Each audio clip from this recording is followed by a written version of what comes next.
Geotrig, this is lesson 13. We're going to talk about intersecting secants and tangents and other chords and all these things that are inside circles and outside circles.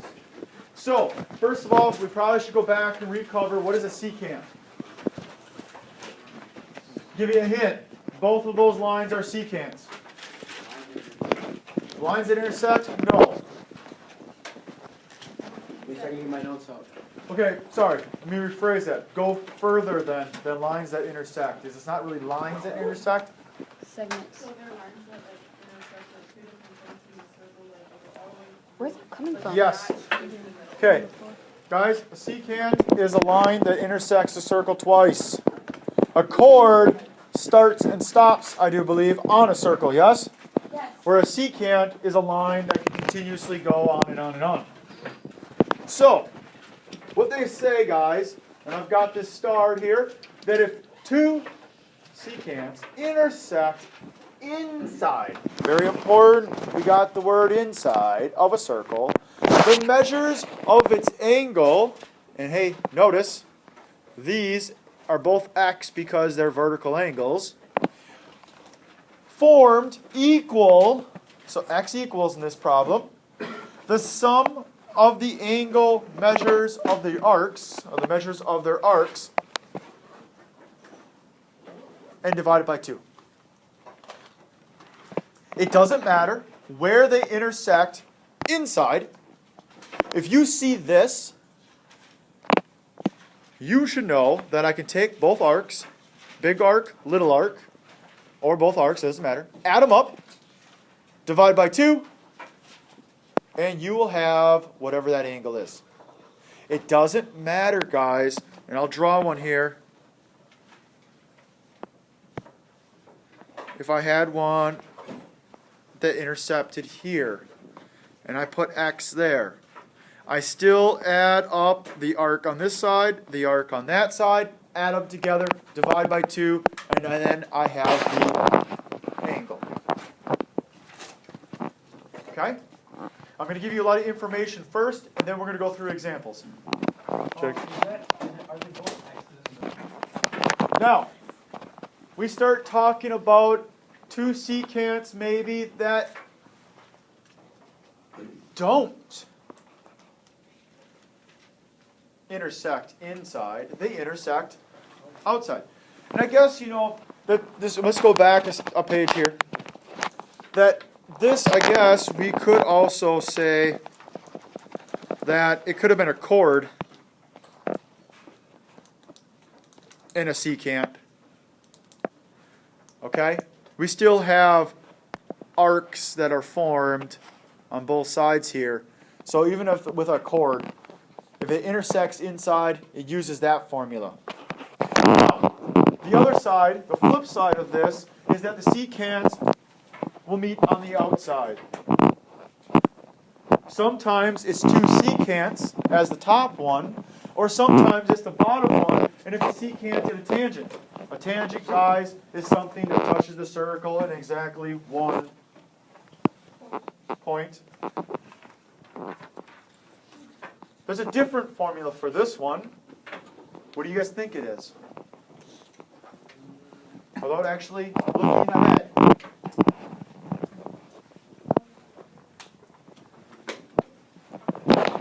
The last one, if they are inside intersecting, we added. If they're outside, you subtract. And there's one more. It also goes as far as two tangents, guys. If there are two tangents that meet on the outside, the angle that's formed, the angle formed here or there, doesn't matter because, again, they're vertical angles. Its arc, whoops, that formula's wrong. Formula's wrong. Change. It can't be divided. Arc 1, or arc 2, sorry, minus arc 1 divided by 2. It was the other way around. Or sometimes, guys, I do big arc minus little arc divided by 2. B minus L. Big arc minus little arc divided by 2. Before, it didn't matter which one you called arc 1 or arc 2. This one does matter. So, inside, add. Outside, subtract. Still, always divide by 2. Any questions? We're getting close to doing examples here. The last idea here, or getting close to the last idea, is we're talking about products of chords or products of secants and tangent segments. So now we're talking about the segments and not the arcs. Notice that we have two chords. They stop on the circle, intersecting, not even, I think it kind of looks like it's close to the center. It does not have to be the center. So what we can say is, I can take their individual pieces, multiply them together, A times B, will equal the individual pieces of the other chord, C times D. It always works. Stay on the same chord, okay? Now, wait a minute. Now we have secants. What if they meet on the outside of the circle again? So not only can I give you information to find the angle, or maybe even one of the arcs, if I gave you the angle, we could talk about the fact that the lengths of these things got some kind of correlation. And the correlation on the outside is the outside length times the full length. So it's A times A plus B is equal to C times C plus D. That's a formula. You guys going to have a note card in the next quiz? No. No. No. You guys have to know these. Now, just a modification, guys, on the tangent one, as you can see, the first secant is still A times A plus B. But when I am looking at the second part of C, the inside is equal to the outside is equal to the whole length, right? So the outside, which is C, times its whole length of C will end up being C squared. Yeah. So is it C times A minus B? No, it's not C times anything. It's C squared. What's the So what's the A equation for that? times A. Which one are we talking about? The middle very one? bottom one. The very bottom one. The very bottom one, you're talking about A Okay. times its full length of A plus B is equal to the outside, which is C, times the whole length, which is also C. So that's why you get C squared. Our first example wants us to solve for x. Be mindful that is actually 1/2 x inside, so be careful on that one. You recognize this is two secants intersecting inside. And if you're inside, you have. So, what's the formula? Don't give me the numbers. What's the formula? Try not to look back. Arc 1 plus arc 2 divided by 2 is equal to, well, x. Unfortunately, the x in the formula is not the same x as the problem. Can you guys see that? Because the angle that's in the problem is not just x, it's 1/2 x. So you need to make sure that you replace that piece with the appropriate value. So, what's the big arc? Doesn't matter. Or what's arc 1? Doesn't matter. Doesn't matter. So, to use the formula, I wrote it down. So 30 plus 40 divided by 2 will equal 1/2 x.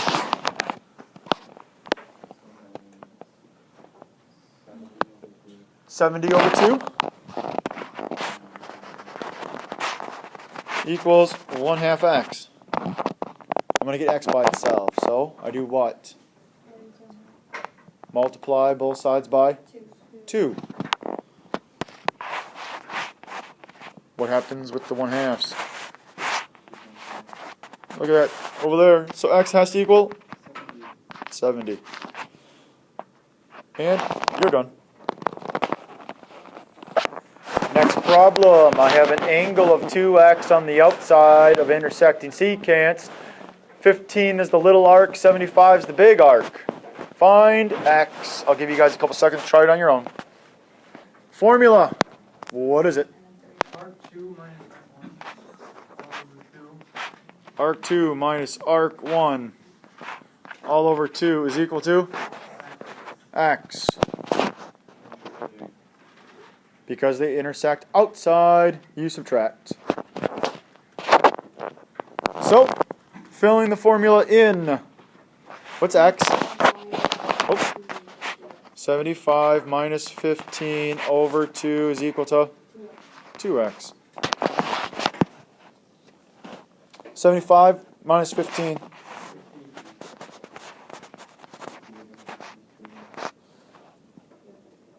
That would be 60 divided by 2 is, and then divide by 2x. This is 15. What if I changed it, guys? What if I didn't say find x? What if I said find the angle that is formed at the intersection? Then what would you have to change your answer to?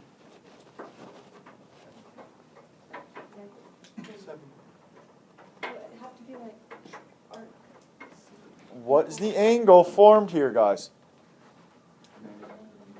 No, definitely not 90. Guys, what's x?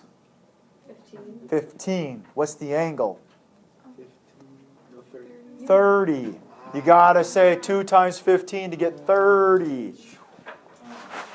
Remember, solving for x is not always the answer. Be careful on what it's asking. It's like doing a word problem where it says something like on the lines of 5 cookies for $10. How much does it cost for 3 cookies? Oh, that's $2 a cookie. That's not the answer. That was to get to the answer, but $6 is the answer, right? So be very careful on that. Can we move on? Ooh, that stepped it up a little bit here, guys. Now we're not solving for x as in the angle x. You're solving for x as in part of the arc. Does this change anything necessarily? No. Same formulas? Yes. Different places? Yes.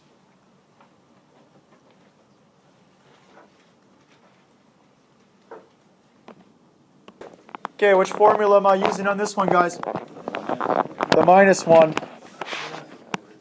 X equals arc 2 minus arc 1 all over 2. What's arc? So it's 80 minus 3x over 2 equals 20. This should not be an issue. What's my first move? Times by 2. Multiply both sides by 2. 40 equals 80 minus 3x. Is minus 3x. Minus the 80. Is this minus the 80 the only option here? No, you could have. Yeah, Right, it's not the only option. 3x. I could have brought negative 3x to the other side and brought 40 over, right? Yeah, Oh, I messed up. It's only if I wanted to keep positive variables. Yeah. It does not matter. Last step, Divide by -3, or by -3. by -3. And two negatives make a... So the answer comes out to 40/3. Is that fully reduced? It's fully reduced. Is it okay to have improper fractions as answers? Yes. Yes. Does your book do that often? Yes. Yes. So you can't be afraid of that. Now let's do proportions here. I've got two secants who's got segments of 3, a D, and a 3. And you're almost thinking, well, doesn't that just have to be the same? D can be whatever it wants, right? It can be a 1 or a 2 or a 3 as long as it's in both spots. Is that true? No. They're not saying 3 plus D is the same thing as D plus 3. That's not the same. That's the thing. You have to do the outside times the whole thing equals the outside times the whole thing. So, what's the outside of one of them? Well, first of all, what's the formula? We should probably put the formula down. Times A plus B equals C times C plus D. C plus D. Yes? Yeah. Okay. What's the outside of one of these? 3, And what's the whole length? 3 plus 3 3 plus D. Equals. D plus 3. Okay. Is everybody okay with this? And now, you need to take the 3 and the D and use the D word. Distribute.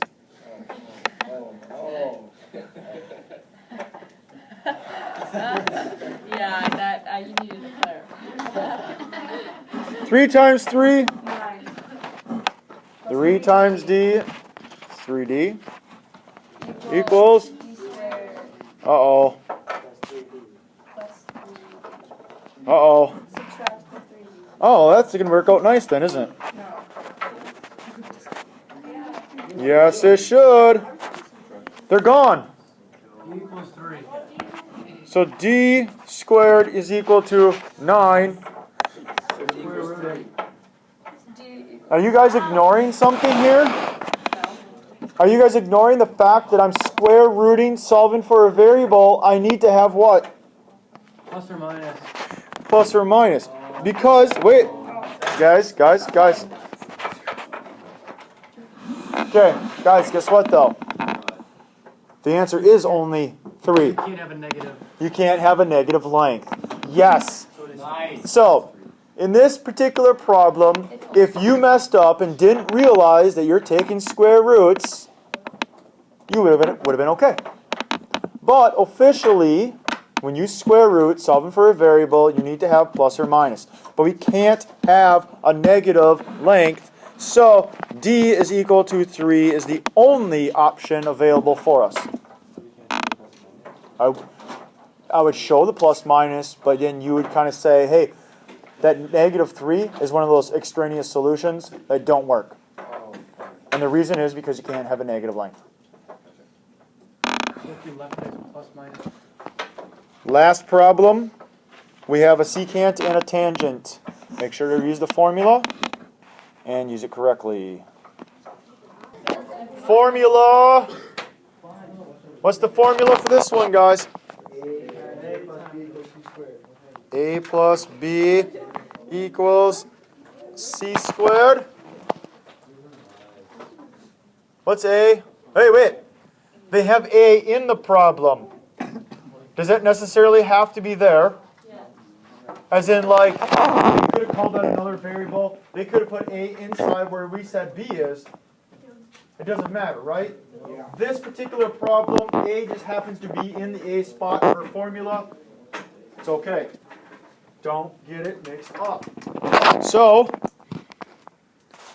A times A plus 12 Square.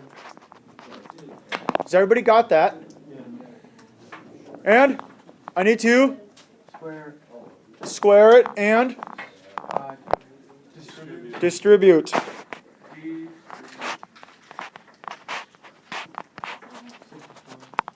And so everybody's like, oh, I'll just square root both sides. No, you have to minus 64. Oh, subtract 64 over y. Because it's a 3, whatever. It's a quadratic, guys.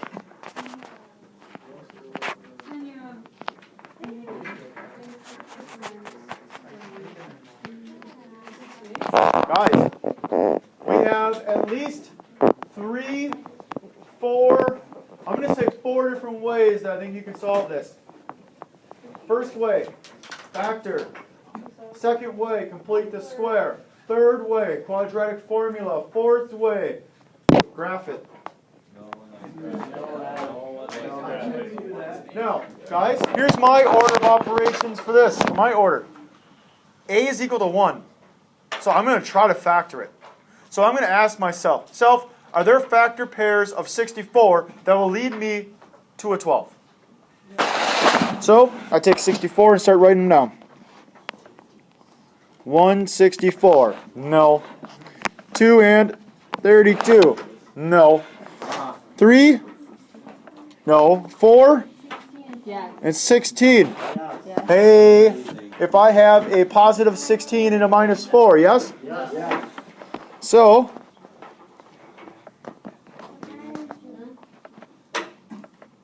plus 16 minus 4, I've now just factored it. Right? Are we right or no? If you don't know, use the 4-letter F word and FOIL. You can't keep doing that. I'm using math terms here, guys. A times A squared. A times negative 4, negative 4A. 16 times A is 16A. Add it to the negative 4, A is 12A. And 16 times negative 4 is negative 64. It works. I checked it. Wait, guys. Whoa. Whoa, whoa, whoa. We factored it. That's not solving it. It's got to set them both equal to 0.